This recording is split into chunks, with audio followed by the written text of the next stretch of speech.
It's Saturday morning. I'm working on about 4 hours of sleep last night. My little girl got sick. I was vomiting all night, so I had to be up with her. But I've only got this lift for a little time, so I've got to get the lights up, and I've got to test them tonight. I got to do what I have to do with this lift while I've got the lift. So let's get it to it. Well, I think God's really testing my patience this whole week. I'm up here trying to get this done, and as you can see, it is raining on me, so that's not good. But I want to take this opportunity to tell you a little bit about what I'm doing about spiraling. I told you every ring that goes around this way is 15, almost 16 inches apart, and then you've got eight cables going down, and it kind of sets up a grid. Boom, boom. So what I'm doing this year, I'm doing a little different than last year, but it's going to make more wraps around the tree, and hopefully it'll look just as good. But I'm going 16 inches down and one wire over, all the way down and around to make the even spiral. I'm working on my last 3 channels here, doing them all at once to try to speed things up. And hopefully I'll be done, and then later on I'll be able to hook up the power and start doing some checking. This year it's going to be very difficult to check and fix these lights if they go out, because I won't have the lift. So my ultimate goal is to make sure there's no broken bulbs, no iffy wires, and hopefully everything will work and stay working through the year. But I know it's not going to happen, but there we go. The installing of the lights of the tower tree is complete. I just installed my last strand of lights. Now, not completely complete when it comes to hooking up all the wires in the lighter Rama box and everything, but that's not going to happen this week. One last thing I've got to do is I'm going to be plugging each set individually in now that I've got it up, testing the lights, but I like to do that when it gets a little darker so it's easier to check and see what's out. And I'm going to run an extension cord up to the Santa hat, and that's going to come on tonight, and it's going to stay on until the tower comes down. It's a little bit of a tradition I do. So it's on 24 hours a day, 7 days a week for the entire season. But I'm exhausted. I'm going to basically leave it the way it is now until it gets darker, and I'll come back with some video of it lit up. Okay, we got the lights lit up. It's still light out, but I figured I can get this done sooner. I already see that we have some sections of the strands out, so we gotta get to working on that. I wanted to make this quick little note. Everybody knows the safety of plugging in your extension cords. You don't want them to be sitting in water. You don't want them to be upside down to collect water. And the rule of thumb with these standard, not LED lights, is you typically only plug 3 in end to end before you start blowing the little fuses in the heads. Now, obviously, a lot of people I've talked to don't realize that you can, in all honesty, with consideration of the gauge extension cord, size of the breaker, you can pretty much plug as many as you want stacked like this without drawing on these fuses. It's just the end to end that draws on the fuses that you'll start blowing these little fuses. So if you didn't know that, now you know something new. But if I figured maybe a lot of people already know that, but I wanted to make the comment. This is obviously just temporary. This is not how I'm going to be plugging this in. This is just how I'm plugging it in to test the lights. So let's get to working. There's a section right here out like that. It's probably that bulb right there. Well, here we go. We're going to go ahead and light up the hat. It is, let's see, November 9th, I know that. 5:40 in the evening. And we're going to go ahead and light up the Santa hat that'll stay on until probably New Year's. Now the show itself, we're planning on coming on sometime after Thanksgiving, shortly after Thanksgiving.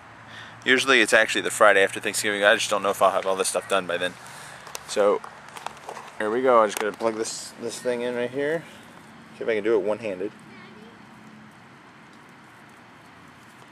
Get it lined up. And there it is. We're on. Daddy? Ready.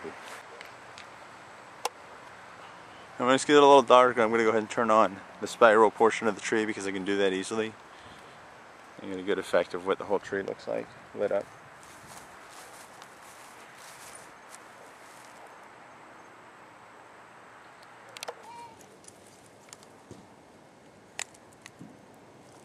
Just half the lights at that.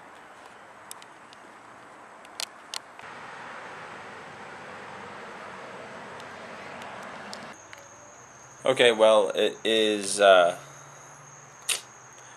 end of the day here. I don't even know what day it is. Saturday. It's been one hectic week. My wife is coming back tomorrow, so tomorrow probably will not be spending a whole lot of time on Christmas. Got to get the house cleaned up and ready for her to come back from her vacation, from her trip. And on Monday through Thursday, I'll be down in Miami. So honestly, I don't know how much I'm gonna. Whatever I do Christmas-wise, I plan on bringing my computer and do some programming that I need to do for this year. But for the next 2 weeks, I'll be down in Miami from Monday through Thursday. So I don't know if I'll be able to upload any videos while I'm down there, but we'll see. But I have a couple comments. I don't have a couple comments. There's a couple comments left over the last couple days, and I'd like to, answer them here now. We've got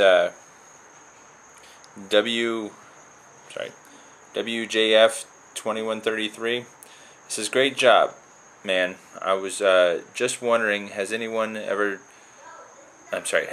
said anything about the tower being so close to the road? I know here when I put up my 84-foot Wen-Gen tower,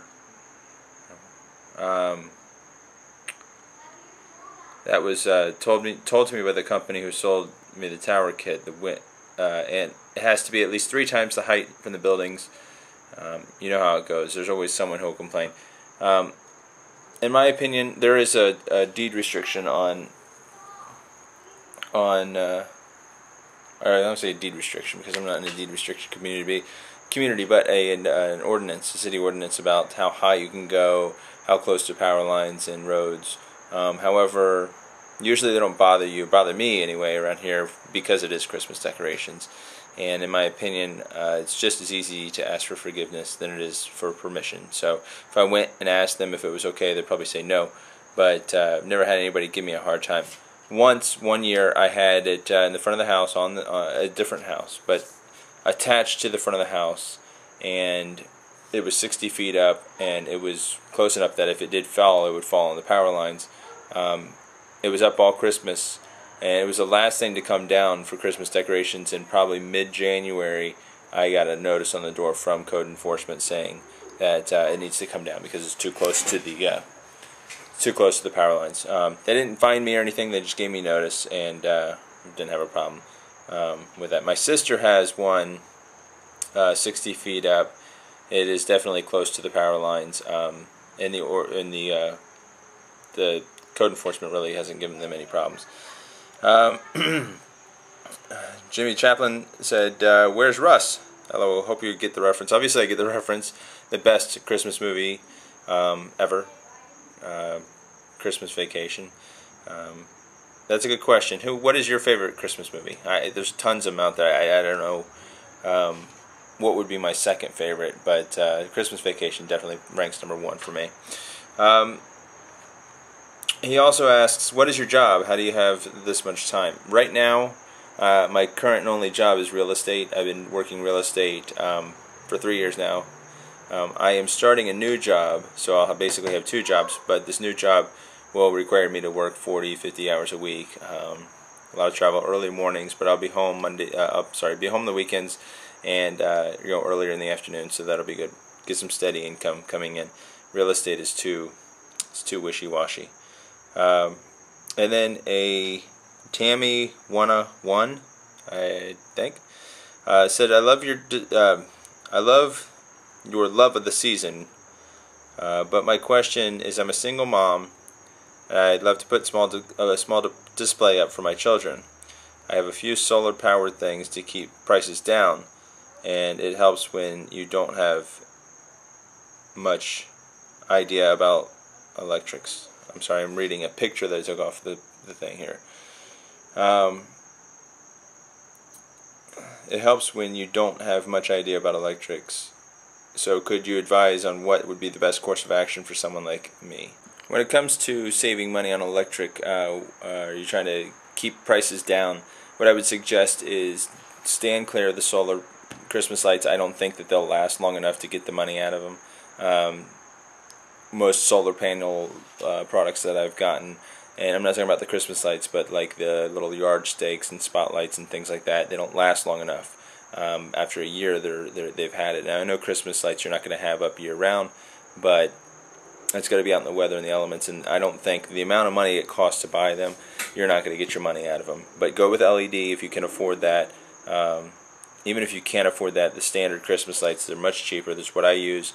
They'll last, a number of years, and unless you're doing a huge display, some minor displays, 10, 20 strands of Christmas lights, it's not going to consume a lot of power. Just get a timer for that.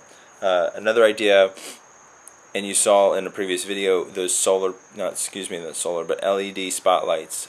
Putting a couple spotlights in some trees around the house, different colors. It's one light or it's one source, and you're actually shining a bunch, a big amount. So you're only getting a few things, and you're actually making a big impact. There's also something out there. It's a little pricey. It's the Bliss Lights. I think it's called Bliss Lights. It's like a Firefly laser projector. And I know they sold it at QVC. I'm sure if you go on Google or Amazon, you'll be able to find it as well. It's basically a laser projector for outdoor use, and you stick it on there, and it shines little tiny dots of little tiny dots. You can get them red or green or whatever, and you can shine it all across your entire house. You can shine it up into a tree, and it really. I've seen them in person, and they really do a really cool job. Now it's about $150, but low energy consumption. It'll probably last a long time if you take good care of it, and you can cover your entire house with little tiny green dots and with one thing. So check out that. But that's my advice on that. Don't, in my opinion, I'm going to say don't waste your money on solar powered Christmas lights. I'm not a big fan of them. So. That's it. So you guys have a great night, and Merry Christmas.